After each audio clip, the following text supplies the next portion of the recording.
Daniel Goyan dijo, si esto sigue así en los números que volvieron a ser récords, ahora los vamos a ver enseguida, no estamos en condiciones de hacer frente a la cantidad de enfermos. Acá estamos viendo el tuit de Daniel Goyan. Hoy será un nuevo día récord de contagios en la Argentina, con 95% en el AMBA. La provincia y la ciudad rozan los 500 contagios cada uno. Tenemos que frenar la suba y cuidarnos ahora más que nunca. Algunos se volvieron sordos, ciegos, pero no mudos justo en este peor momento. ¿Cómo reacciona frente a esto, doctor? Bueno, lo que está diciendo es una gran verdad. Por suerte, digamos, la Argentina está transitando una evolución que no fue la misma que la de demás países. Hay dos evoluciones de la pandemia. La del interior de la Argentina, donde en muchas provincias hacen más de 2 semanas que no tienen circulación viral. Y lo mismo pasa en la provincia de Buenos Aires. El interior de la provincia de Buenos Aires, a pesar de que hace 2 meses empezaron a aparecer diferentes focos, con esa precisión quirúrgica esos focos se fueron apagando y hoy muchas localidades, más de casi 2 millones de habitantes de la provincia de Buenos Aires, están, podríamos decir, libres de circulación viral. Eso es un mérito y es un logro de esta cuarentena y del trabajo quirúrgico que hablábamos recién. Lamentablemente las condiciones geográficas y demográficas del AMBA hace que tengamos esta explosión que es esperada, que está contenida. Pero hay una explosión esperada. Es una explosión esperada. A ver, la pregunta es, ¿por qué no tendríamos que esperar esto?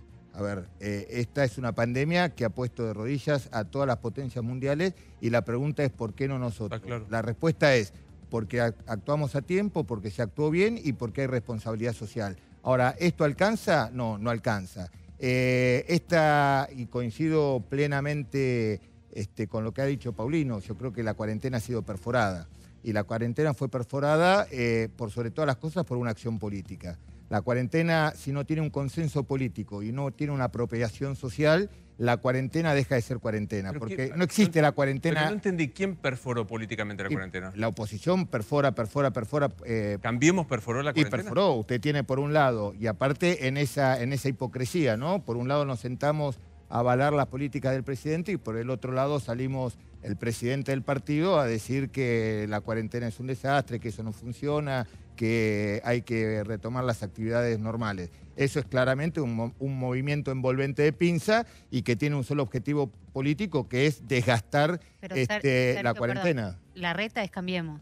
Por eso. Es el jefe de gobierno porteño. Es Cambiemos. Está trabajando cabeza a cabeza. Es mentira, porque si no... No está trabajando cabeza a cabeza con Alberto Fernández. A ver, una cosa es lo que nosotros vemos y otra cosa es lo que se dice. Son dos cosas distintas. A ver. Si usted pertenece a un espacio político y usted va por un lado y el presidente del partido va para el otro, o es una gran simulación o eso no es un espacio político, es un corso de contramano. ¿Simulación? Entonces, ¿Le parece? Yo reitero la pregunta de Romina. ¿Le parece que la reta actúa por derecha y el resto cerra por izquierda en contra? Yo veo que hay un movimiento de pinza político que lo único que hizo fue atentar contra la estabilidad de la cuarentena y se ha logrado perforar. Aquellos que crean que hoy en la Argentina tenemos un estado de cuarentena, miente o no conoce la realidad. Pero, la verdad, la reta en ese caso también estaría, digamos, jugando en su propia contra, porque si perfora la cuarentena, la perfora también la Ciudad de Buenos Aires y colapsa también el sistema de la Ciudad de Buenos Aires. Pero vemos que por un lado le ascienden los números y por el otro dice abrimos.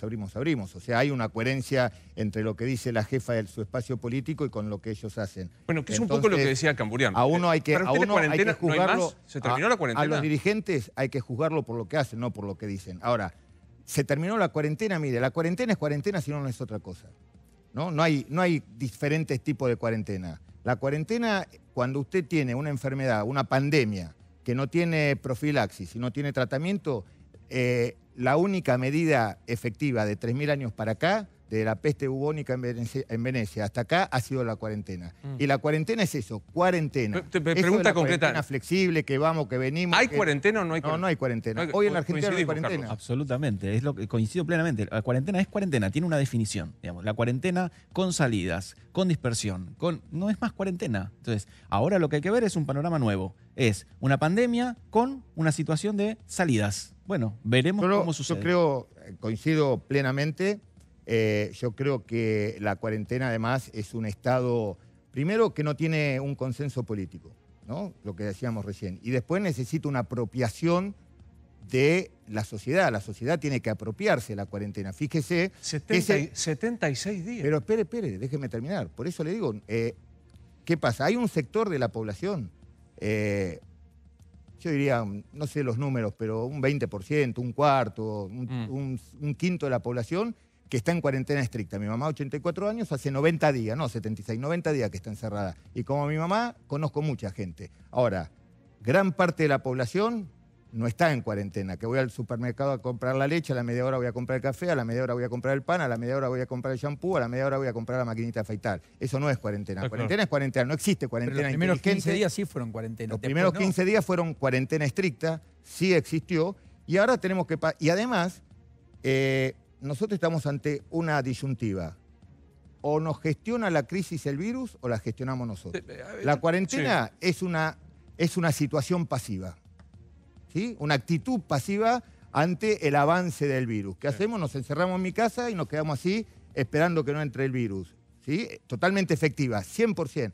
Todos aquellos anticuarentena es porque no entienden nada de epidemiología. Pero ¿usted cree que yo me puedo quedar cruzado de brazos 80 días? Espere, no me deja terminar. No, pero le pregunto. ¿Qué tenemos que hacer? Pasar de una actitud pasiva a una actitud activa. ¿Qué significa una actitud proactiva? Tenemos que empezar a hacer política de gestión integral de riesgo. Nosotros no solamente, ¿y por qué integral? Porque no solamente tenemos un riesgo sanitario, tenemos un riesgo económico y un riesgo social, que actúan por propiedad transitiva. ¿Se acuerda cuando íbamos al colegio? Sí. La propiedad transitiva, si A es igual a B y B es igual a C, A es igual a C. Bueno, el riesgo sanitario pone en crisis el riesgo económico. Si el riesgo económico se pone en crisis el sistema social. Si el sistema social se pone en crisis, aumenta el riesgo sanitario. Entonces hay que gestionar, el riesgo hay que gestionarlo y tenemos que pasar de una actitud pasiva a una actitud activa. Déjeme hacerle, para compartirlo con usted, porque digo, hay flexibilizaciones en la capital, que ayer planteaba Romina, y flexibilizaciones en la provincia. Quiero que veamos las dos para ver cómo reacciona Bernie. ¿Qué va a pasar en la provincia? Bueno, primero, mañana es el anuncio. Mañana es el anuncio, había discusión respecto de si era mañana o el sábado. Decidieron realmente por el cansancio, el hartazgo y el clima social adelantarlo, porque ya más o menos, más de acuerdo de lo que están, que evidentemente es poco, no se iban a poner. Hay mucha tensión entre provincia y ciudad. La idea era anunciarlo. Los tres lo van a hacer mañana a la tarde desde Olivos. Mañana. ¿Qué va a pasar con provincia? Porque la idea era, ¿se iba para atrás o se endurecía? ¿Qué va a pasar, Nacho? Bueno, se va a abrir en el interior, mucho te diría, se va hacia una nueva normalidad en la que se van a permitir reuniones familiares. Esto es AMBA. En AMBA, si querés lo repasamos, depende de los intendentes, eso es muy importante, Luis. Cada intendente hizo pedidos de apertura de comercios, lo tenía retenido Kicillof, lo tenía pisado, ahora empezó a procesar cada pedido con protocolos. Va a haber apertura de comercios pequeños, sin atención a la calle, o sea, sin atención dentro del local. Claro. Los va a poder esperar en la puerta el comerciante. Había mucha presión con los intendentes, ya lo empezó a procesar, enviaron a jefatura de gabinete algunos pedidos que hicieron intendentes. El gobernador hizo alusión a ese tema, no es que yo estaba haciendo o discriminando según color partidario, estaba justamente dando la posibilidad de que se alineara todo sanitariamente. Ahora ven un resquicio, lo van a meter. Sí. Apertura de comercios en centros comerciales a cielo abierto. ¿Qué quiere decir esto? Hay municipios que tienen las ferias, claro, que tienen... una especie de galerías abiertas. Galerías abiertas, claro, ahí con protocolos sanitarios, pero mucho control en los accesos, cosa de que no se desborde va a haber. Sí. No se van a permitir salidas recreativas ni con chicos, ni actividades deportivas, ni de esparcimiento. Los chicos siguen pudiendo acompañar a sus padres a hacer compras, sí, pero nada más. Sí. A demanda de intendentes, y acá te agregaría una cuestión más, va a haber mucho control de la circulación del transporte. ¿Y qué va a pasar en el interior de la provincia? Bueno, en el interior va hacia una nueva normalidad. Barrera sanitaria, ¿qué quiere decir? En los accesos a cada municipio, mucha rigidez. ¿Por qué? Porque detectaron que mucha gente del AMBA se estaba moviendo, estaba yendo al interior y ahí estaba llevando el virus, gente asintomática, lo estaba transportando. Actividades recreativas y deportivas, esto es muy importante. Sí. Los clubes sí vuelven a la actividad sin actividades de roce. Por ejemplo, tenis, que decía Paulino, probablemente si lo pide el intendente se lo aprueben, pero no fútbol, no deporte de contacto. Habilitación de más rubros comerciales y cuestiones productivas también, Luis. Para usted, Sergio, ¿esto es seguir rompiendo la cuarentena? La cuarentena, si no es cuarentena, es otra cosa. O sea, no está de acuerdo con esto. Esto no es cuarentena. A ver, volvamos de vuelta. ¿Hay algo más efectivo que la cuarentena? No. ¿Qué es lo más efectivo? La cuarentena. ¿Es sostenible esta cuarentena ya 75 días y por una imposición casi coactiva del Estado, no por una convicción? Tampoco. Entonces, me parece que tenemos que empezar a gestionar ese riesgo. Y hay que tomar una actitud proactiva para gestionar el riesgo, así como recién Romina estaba diciendo lo que hicimos en el barrio José Luis Cabezas, que se actuó focalizado. Yo creo que hay que actuar focalizada y segmentariamente, ¿no? Tenemos que ir a esa visión, focalización y segmentación. De esa zona no focalización, salen, ¿no? Siguen en cuarentena, una cuarentena mucho más estricta. Focalización territorial, segmentación económica, social, comercial, productiva. Y además es una cuarentena, y me hago cargo de lo que digo. Hoy usted sabe que hay una relación directamente proporcional entre la circulación de la gente y la circulación del virus, ¿no? Hoy no circula quien debe, sino quien quiere, que es la verdad. Entonces me parece que se ha roto ese contrato social que teníamos entre todos en la cuarentena, en los primeros días de la cuarentena. Fue extremadamente efectiva. Si no hubiera sido por esa cuarentena no tendríamos estos números, no tendríamos la mitad del país libre de circulación, no tendríamos más de 2 millones de bonaerenses que pueden volver a una normalidad, entre comillas, pero por sobre todas las cosas nos permitió concientizar en las medidas de Ahora, protección Bernie, individual. todo lo que dice Bernie es muy interesante y uno lo ve en la realidad, pero es el ministro de Seguridad de la provincia de Buenos Aires, digamos. Si están circulando los que quieren, no los que deben, ¿y por qué no está la policía controlando? Porque, primero, no estoy de acuerdo. Segundo... ¿No está de acuerdo en controlar que la policía controle? Primero, cuando usted controla, tiene que saber lo que controla. Si usted controla algo y no sabe qué controla... Y usted no es de un trabajador esencial, ¿no? ¿Y quién le dice a usted que no es un trabajador esencial? Y tiene que Una tener el persona que permiso. estuvo el presidente, estuvo el gobernador explicando... Pero es cuáles una eran- declaración jurada. No. ¿Cómo que? Ahora Es ya una no. declaración jurada. Entonces, Ahora cruzan datos, se supone, con el nuevo permiso que tenemos. sigue siendo una declaración jurada. Entonces, vuelvo a repetir, hoy en la Argentina circula quien quiere y no quien debe. A ver, Bernie, entonces, de todas maneras en los municipios los intendentes sí controlan pero quién entra. devuelvo a repetir. Por un lado es eso. Por otro lado, el control como medida sanitaria, y tengo al doctor, ¿es efectivo? No, no es efectivo, porque usted está controlando a una persona que puede estar incubando, que puede ser asintomático portador, o sea, desde el punto de vista epidemiológico no tiene ningún sentido. Y además, no hay ninguna política que perdure en el tiempo, y por sobre todo 75 días, cuando se sostiene desde el poder coercitivo del Estado. No por la convicción de la sociedad. Si no hay, Ahora, si no hay una convicción y un contrato social para avanzar en esa dirección, la coerción no sirve. Sirve Pero, para un determinado momento. ¿Me explicás, Romina, porque hay una reunión muy dedicada a los chicos? Primero, ¿qué va a pasar mañana con la capital federal? Reiteramos lo que dijiste en el día de ayer. Chicos, sábados y domingos podrían salir. En principio es lo que se habló hoy. 760.000 niños, niñas y adolescentes hay en la capital federal. Mucha preocupación por la salud psíquica, física, emocional, trastornos de ansiedad. Bueno, todo esto se planteó, tienen que salir lo del día, no se estaba cumpliendo y de alguna manera lo que dijeron fue, bueno, blanqueemos, o sea, salen un día. No se generaron más contagios a partir del momento donde salieron, que salgan sábados y domingos.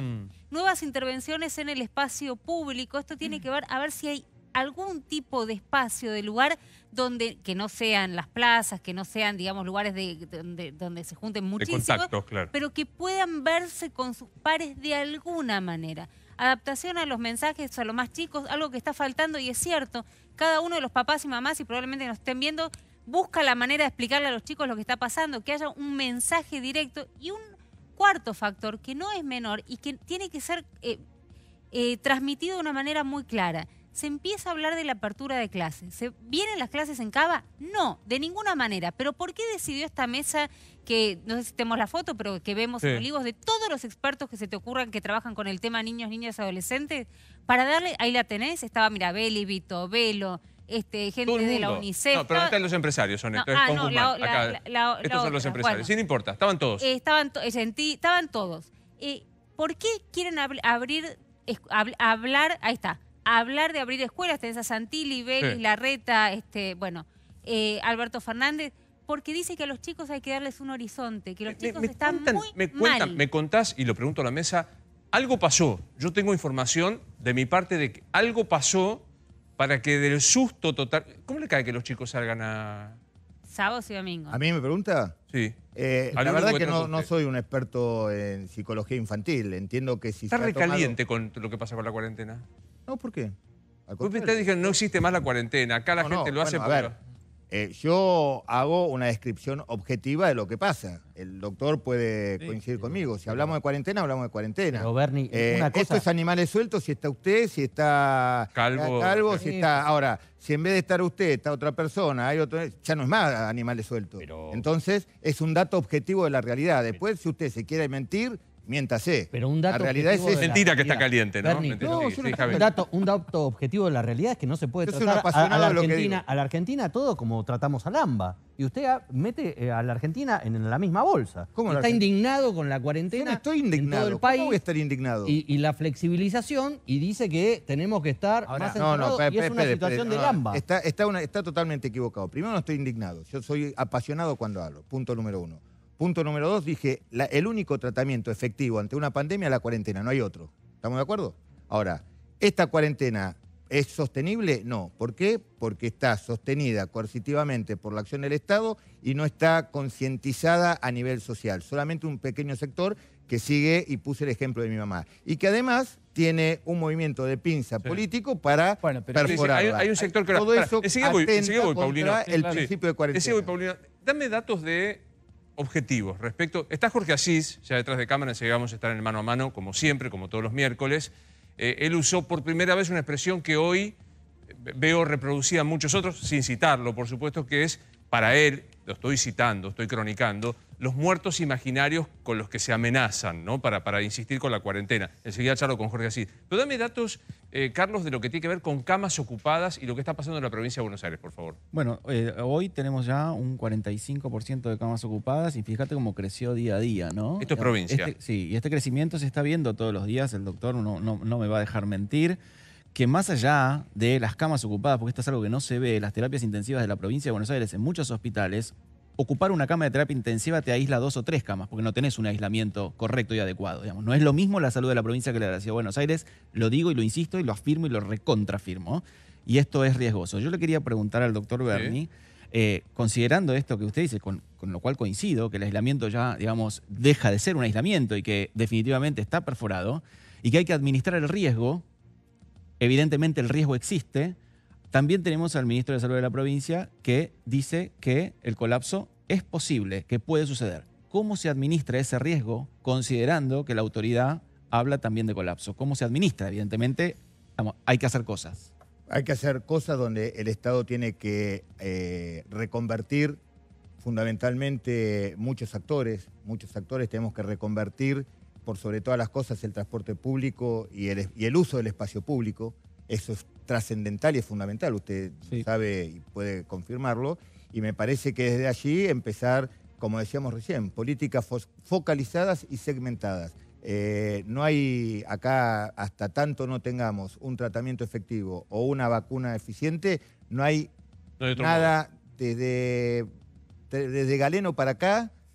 No hay otra terapia posible. Quiero solo despedirlos a Carlos y a Nacho, porque por razones de distanciamiento social me gustaría que estuvieran sentados a la mesa. No podemos, y se va a sentar Jorge, gracias a los... Sí, Javier. Quiero retomar el tema político y lo que decía recién el doctor del ministro Goyán. Goyán no solamente habló de cadáveres apilados si se levantaba la cuarentena, sino que ahora habló del colapso del sistema sanitario en la provincia de Buenos Aires, sí, a mediados de julio, le puso fecha, si seguíamos con este nivel de contagio. Ahora, ayer tuvimos acá al viceministro de Salud de la provincia de Buenos Aires y nos daba un panorama del conurbano que parecía todo controlado, geolocalizado, no sé cuánto. ¿En qué quedamos? No es un problema del PRO esto, también es un problema de la gestión. Usted está haciendo un merengue terrible. Dos cosas terribles. Son dos cosas totalmente distintas. Epidemiológicamente está la situación controlada, no, porque nosotros no controlamos la situación, el virus nos controla a nosotros. Lo único que podemos controlar nosotros es la velocidad de réplica del virus. ¿Cómo se inactiva eso? Con cuarentena, con los usos de las medidas de protección individual. Eso por un lado, ¿sí? Ahora, ¿hoy estamos contenidos? Hoy estamos contenidos. Mañana no lo sé, nadie lo sabe. El que lo diga, miente. El que venga acá y diga el pico lo vamos a tener tal día, es mentira. Porque si yo mañana organizo un clásico River Boca en la cancha de Boca, un recital de rock en la cancha de River y habilitamos Lollapalooza, el pico lo vamos a tener entre 15 días. Entonces el pico depende de la conducta individual del conjunto de la sociedad. Entonces lo que tiene que administrar el Estado, es esa actividad y de qué manera podemos ir prolongando en el tiempo hasta que aparezca, eso se llama acción retardante, sí, hasta que aparezca el tratamiento, hasta que aparezca la profilaxis o hasta que el sistema de salud no colapse. Porque una de las cosas por la cual, uno de los factores que uno tiene que tomar en cuenta a la hora de tener que balancear este equilibrio es la cantidad de camas disponibles, que aparte claro, le voy a agregar un dato que el doctor recién hablaba, tenemos un problema, que los pacientes de terapia intensiva que ocupan las camas por coronavirus no tienen el promedio de uso de camas, eso se llama técnicamente girocama, de los pacientes habitualmente en terapia intensiva. El promedio de un paciente de terapia intensiva es de 7 días, el coronavirus más de 14. Entonces, claro. Quiero hacer una pregunta para que se nos escapa el tiempo y no dejar de decirlo. Planteó Mangel que hay un sector de la Villa Cabeza, de ahí hacia una Ensenada, que quedó bloqueado, blindado. Lo hice ahora a la noche. ¿Van a seguir? En la medida que esté contenido ahí, porque es un sector muy tabicado, que tiene que ver, justamente con una distribución geográfica muy particular, que es lo que pasó en Villa Azul. Mire, lo que pasó en Villa Azul, yo tomé un sector de la Villa Azul, que tenía para ir al mismo lugar 2 pasillos. Aquellos que utilizaban el pasillo angostito se infectaron. Los que iban a la canchita por el pasillo ancho no se infectaron. Fíjese cómo medidas simples pueden generar una gran repercusión. Tal es la importancia de la infección, tal es la importancia de un paciente más o un paciente menos. Recordemos que el paciente cero, el primer paciente con coronavirus, no hace más de 6 meses, fue en China y generó un descalabro a nivel mundial. Por eso, un paciente es importantísimo en el aislamiento.